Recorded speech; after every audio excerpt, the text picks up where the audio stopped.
បាទគ្រប់សួស្តីពុកម៉ែបងប្អូនអរគ្នាបាទថ្ងៃនេះយើងមកបង្ហាញអំពីតបៃធម្មជាតិណាបាទតបៃធម្មជាតិនេះនិយាយរួមទៅការហៅតបៃធម្មជាតិនេះដោយសារវាដុះខ្លួនឯងបងប្អូនបាទគឺដុះខ្លួនឯងដុះដោយក្របខ្លួនឯងណាបាទអត់មានប្រើថ្នាំអត់មានអីទេអាហ្នឹងនិយាយរួមទៅមួយម៉ាត់ថាបងប្អូនខ្លះគាត់ស្គាល់ថាតបៃព្រីតបៃអីចឹងណាដុះខ្លួនឯងណាបាទគឺផ្លែវាស្រួយមែនតើបងប្អូនបាទទំនងចុចអំបិលឆ្ងាញ់អានេះជូរអែមលក្ខណៈថាយើងជូរអែមណាបងប្អូនមើលចឹងណា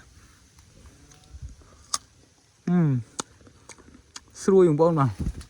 ឆ្ងាញ់ផ្លែច្រើនបងប្អូនបាទវាអត់ទាន់ចាស់ហើយចាស់បងប្អូនមើលខាំលើគ្រាប់ពេលស្រួយហ្មងនេះដូចអានេះអីនេះអានេះសិតតែចាស់ហើយមានតែកៃបងប្អូនបាទគឺធម្មជាតិអត់មានបាញ់ថ្នាំទេបងប្អូនមើលចឹងផ្លែnóឡូងហើយចាំងហើយបងប្អូនបាទហើយផ្លែច្រើនមែនតើផ្លែតូចស្រួយមកខ្ញុំសាកមួយទៀត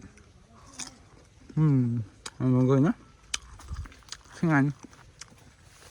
ផ្អែមជូរផ្អែមជាតិបងប្អូនបាទខ្ញុំជួយចាត់ហូបតបែកធម្មជាតិរបស់យើង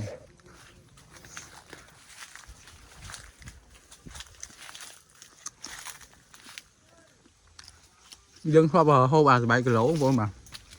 អត់តបែកគីឡូធំហ៎អញ្ចឹងវាជាតិប្លែក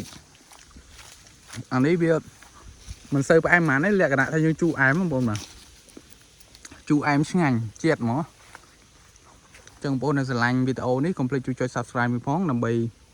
បានវីដេអូថ្មីទៀតខ្ញុំនឹងបង្ហាញរបស់ប្លែកៗជូនបងប្អូនបាទអរគុណច្រើនបងប្អូនបាទ